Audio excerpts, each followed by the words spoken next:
Welcome to the BeMORE podcast, Generous World Changers. For more information about this podcast and other resources, go to bemore.co.uk.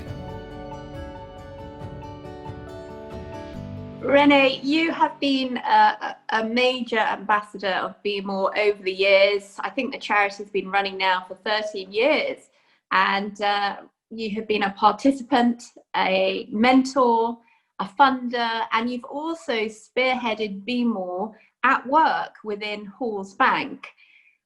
What did you want to achieve from running BeMORE at the bank? So definitely I've enjoyed my experience with BeMORE has been fantastic, and maybe on that list of all of the different interactions, I did also get my wife signed up to BeMORE group. So I think if you're looking for about the biggest endorsement, that's it there. But why did I take BeMORE into the workplace? It was really about trying to do something very different around workplace philanthropy. And if you look at many ways that it's done, it's deeply top-down, disempowering, and actually ends up with people disengaged with what should be a really exciting and galvanizing process. And so certainly I wanted to avoid the very, very worst of what can be done around corporate philanthropy. But it wasn't just about avoiding the worst, it was taking the best of the expertise and what I'd seen elsewhere, what I had experienced myself, and bringing something really catalytic, exciting and fun to the workplace. And so through having been involved with BeMORE myself inside a giving group, as well as having done the mentoring, I felt that level of expertise, professionalism was something I really wanted to augment the process that I was putting in place in the bank.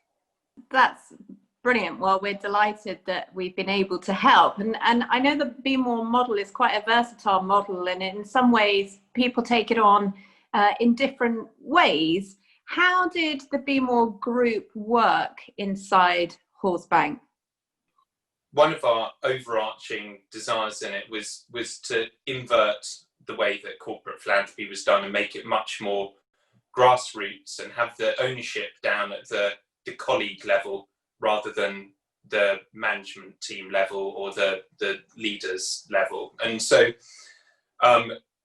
the first part of it was we went through the process of profiling every single member of staff to see what they cared about, what were the topics and what were the charitable areas that particularly they had passion in. So we got each person to fill in a profile and then create an amalgamated profile for the whole bank to say, this is what we care about.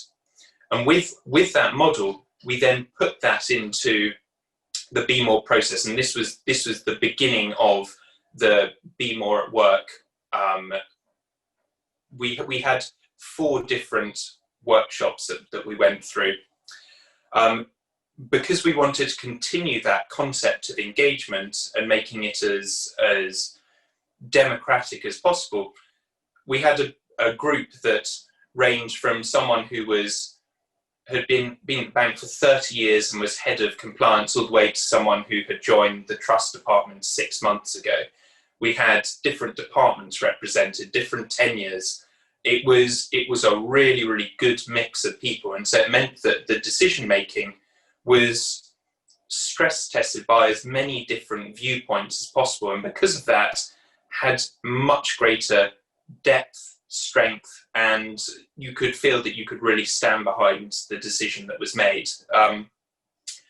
I then was the mentor for taking that group through it, and it gave me the chance to take the experience that I'd had of being a mentor for different BeMORE groups and to help make sure that what we had put in place in the bank was as strong as possible. But I think because the process is understandable, there were booklets that were produced behind it, having my oversight was not a necessary component. I think it was just maybe I just got a bit excited by having put something in place that was going to be really, really good fun. And so I felt I wanted to stay involved all the way through. That's brilliant. And I'd love to hear, what were the results? What do you think the impact was? I mean, I know how it has impacted one particular charity. I'd just love you to share with our community what were the results in terms of that impact, but also on the people who went along onto the programme. I think there were a number of different metrics that we looked at for our success. So that engagement piece was a very large bit, and so being able to form the group that was as representative as possible actually was one of our metrics of success. Having 240 people fill out the profile, that was another area of success. We had some financial metrics, so we wanted, by decentralizing it, making it a much more engaged process, to raise at least £30,000, and I think we raised £50,000 in the first year that we were supporting the charity. But also there were some metrics that we wouldn't know until we had chosen the charity. And over the last couple of years, mental health in the workplace has seriously increased in its importance, and also I think the rigor of charities in bringing together effective toolkits for making colleagues' lives as almost controlled and as happy or as safe as possible. So the charity that we chose was Mind, and once we started getting involved with Mind, it was not just a fundraising activity. It then tied into our HR activities. It tied into signing up for the Time to Change pledge. It meant that we were having wellbeing champions inside the bank. And so something that, if we come back to this old paradigm where it was top down and a separate thing from the business, actually what we had was really integrated. And this was why something that would have usually run as 1 year, so being the staff charity of the year for 1 year, we decided to take our activities and combine what we were doing with Mind for 2 years, because we really saw the value of a partnership with a charity that moved from fundraising to something much, much more important and structural. I love hearing that impact. It is, obviously, money is an important part of giving, but the fact that Mind and the expertise and just this area of mental health at work has now facilitated through your organisation is brilliant. And it's all credit for you for facilitating that and allowing a voice to those in lesser authority.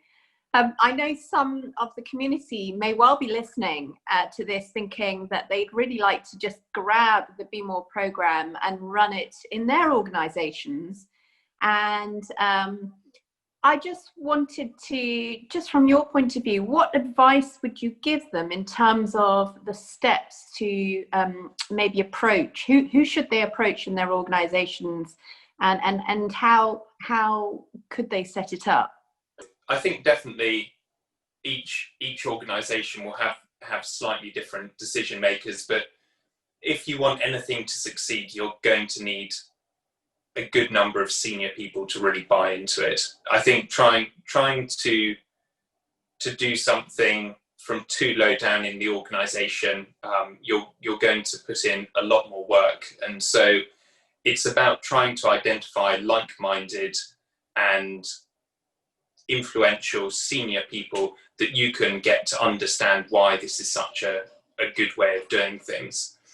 I think showing the impact of using the BeMORE process inside their organisations, the way to do that is use case studies, and I'm very happy to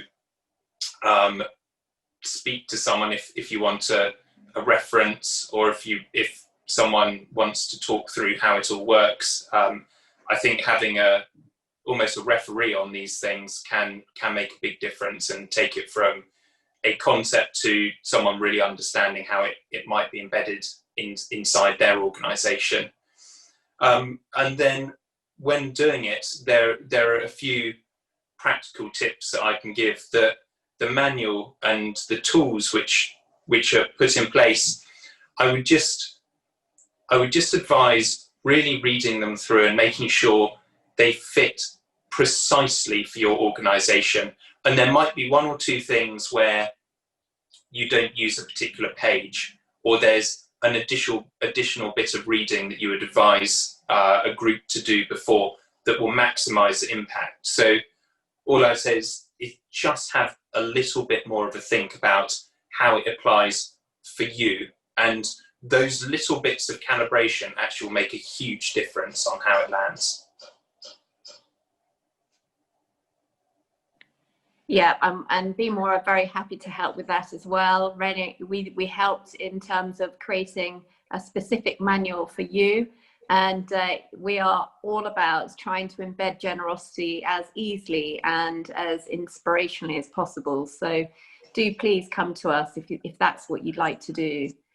Rennie, it's been wonderful talking to you. Now, if there was one tip from our conversation today that you'd like to share with our BeMORE community to sum up, what would it be? I think one of the things that might be a mistaken impression when the way I talk about philanthropy is it seems very structured and maybe slightly intimidating to go into. And I think the opposite is true. I think philanthropy is deeply exciting, engaging, and all I would say to the community is to get involved and find the way that you can find your passion and what you want to support. And actually by doing that, the fulfillment is increased, and I think you'll also find amazing other fellow travellers, and that's always amazing.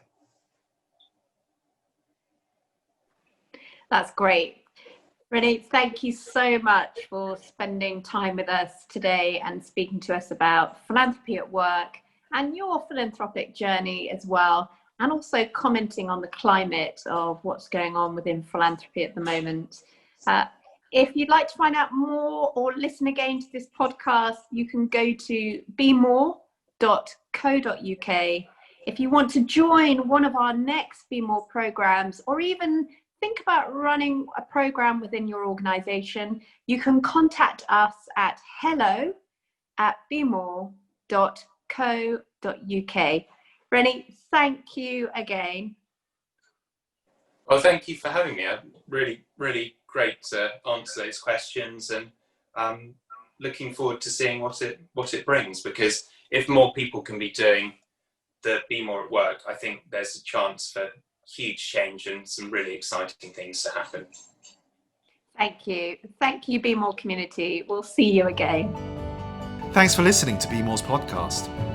If you would like to partner with us in advancing the generosity movement, you have the opportunity to give at bemore.co.uk/give.